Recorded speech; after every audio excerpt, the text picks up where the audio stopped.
제12장. 그때 헤롯 왕이 손을 들어 교회 중에서 몇 사람을 헤아려 하여 요한의 형제 야고보를 칼로 죽이니 유대인들이 이 일을 기뻐하는 것을 보고 베드로도 잡으려 할세. 때는 무교절 기간이라. 잡음에 옥에 가두어 군인 내식인 네페에게 맡겨지키고 유월절 후에 백성 앞에 끌어내고자 하더라. 이에 베드로는 옥에 갇혔고 교회는 그를 위하여 간절히 하나님께 기도하더라. 헤롯이 잡아내려고 하는 그 전날 밤에 베드로가 두 군인 틈에서 두 쇠사슬에 매어 누워 자는데 파수꾼들이 문 밖에서 옥을 지키더니 호련히 주의 사자가 나타나매 옥 중에 광채가 빛나며 또 베드로의 옆구리를 쳐 깨워 이르되 급히 일어나라. 하니 쇠사슬이 그 손에서 벗어지더라. 띠를 띠고 신을 신으라. 베드로가 그대로 하니 겉옷을 입고 따라오라. 베드로가 나와서 따라갈새 천사가 하는 것이 생시인 줄 알지 못하고 환상을 보는가 하니라. 이에 첫째와 둘째 파수를 지나 시내로 통한 쇠문에 이르니 문이 저절로 열리는지라. 나와서 한 거리를 지나매 천사가 곧 떠나더라. 이에 베드로가 정신이 들어 이르되 내가 이제야 참으로 주께서 그의 천사를 보내어 나를 헤롯의 손과 유대 백성의 모든 기대에서 벗어나게 하신 줄 알겠노라. 깨닫고 마가라 하는 요한의 어머니 마리아의 집에 가니 여러 사람이 거기에 모여 기도하고 있더라. 베드로가 대문을 두드린데 로데라 하는 여자아이가 영접하려 나왔다가 베드로의 음성인 줄 알고 기뻐하여 문을 미처 열지 못하고 달려들어가 말하되 베드로가 대문 밖에 섰더라. 내가 미쳤다. 하나 여자아이는 힘써 말하되 참말이라. 그러면 그의 천사라. 베드로가 문 두드리기를 그치지 아니하니 그들이 문을 열어 베드로를 보고 놀라는지라. 베드로가 그들에게 손짓하여 조용하게 하고 주께서 자기를 이끌어 옥에서 나오게 하던 일을 말하고 야고보와 형제들에게 이 말을 전하라. 하고 떠나 다른 곳으로 가니라. 날이 새매 군인들은 베드로가 어떻게 되었는지 알지 못하여 적지 않게 소동하니 헤롯이 그를 찾아도 보지 못하매 파수꾼들을 신문하고 죽이라 명하니라. 헤롯이 유대를 떠나 가이사라로 내려가서 머무니라. 헤롯이 두로와 시돈 사람들을 대단히 노여워하니 그들의 지방이 왕국에서 나는 양식을 먹는 까닭에 한 마음으로 그에게 나아와 왕의 침소 맡은 시나 블라수도를 설득하여 화목하기를 청한지라. 헤롯이 나를 택하여 왕복을 입고 단상에 앉아 백성에게 연설하니 백성들이 크게 부르되 이것은 신의 소리요 사람의 소리가 아니라.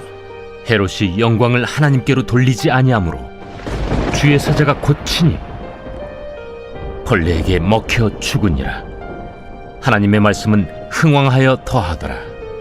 바나바와 사울이 부조하는 일을 마치고 마가라 하는 요한을 데리고 예루살렘에서 돌아오니라.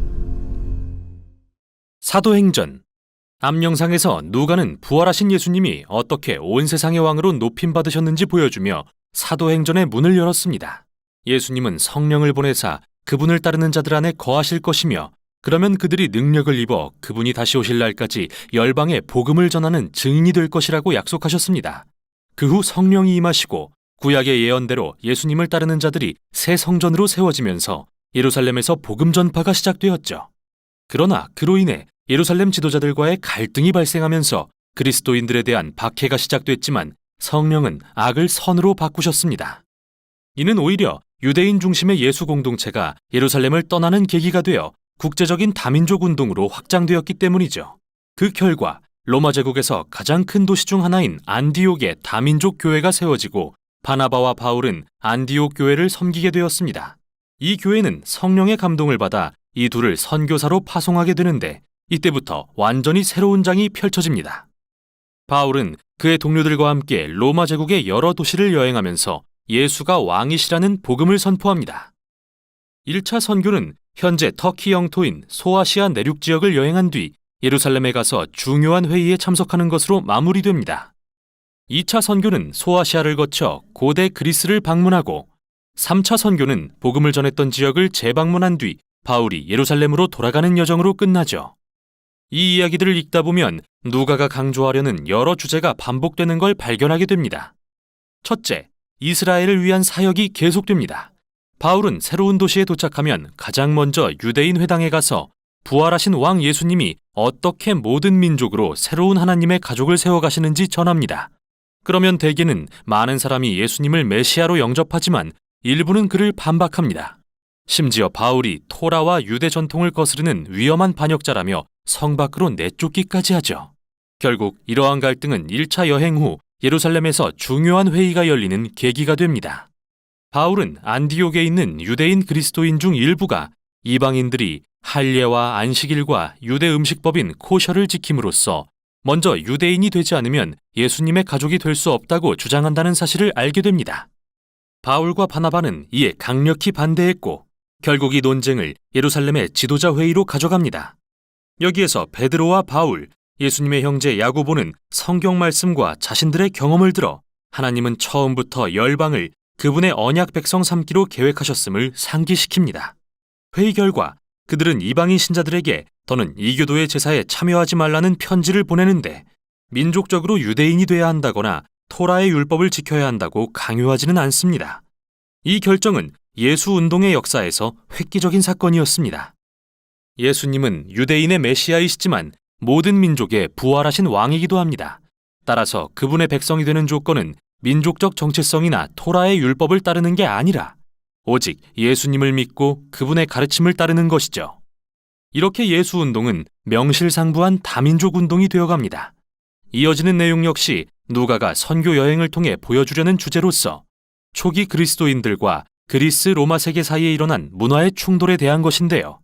그는 빌립보, 아테네, 에베소에서 일어난 여러 충돌을 기록합니다. 바울은 예수님이 유일한 하나님의 본체이자 온 세상의 왕이시며 온갖 이방신과 우상들의 무력하고 헛됨을 드러내시는 분이라고 선포합니다. 이에 그의 설교는 로마의 사회 질서를 파괴하려는 걸로 간주되기 일쑤고 그는 위험한 사회혁명가라는 혐의를 받죠. 로마인들의 어떠한 문화적 인식 틀로도 유일신을 믿는 다민족 공동체인 그리스도인들을 도무지 이해할 수 없었던 게 분명합니다. 고대 사회에 그런 공동체는 전례가 없었기 때문이죠. 이는 단순한 의혹에서 그치지 않는데요. 누가가 반복하는 또 다른 주제는 바울과 그리스도인들이 얼마나 지속적으로 로마 황제에 대한 반란, 심지어 반역죄로 고소당하는가입니다. 사람들은 바울의 말을 똑똑히 들었습니다. 분명 예수라는 다른 왕이 있다고 선포하는걸요. 또 그들은 그리스도인의 생활 방식이 로마의 문화적 가치에 대한 도전임을 분명히 보았습니다. 그러나 로마 관리들이 바울을 붙잡아 신문해봐도 어떠한 위협도 찾을 수 없었고 그는 매번 풀려나죠.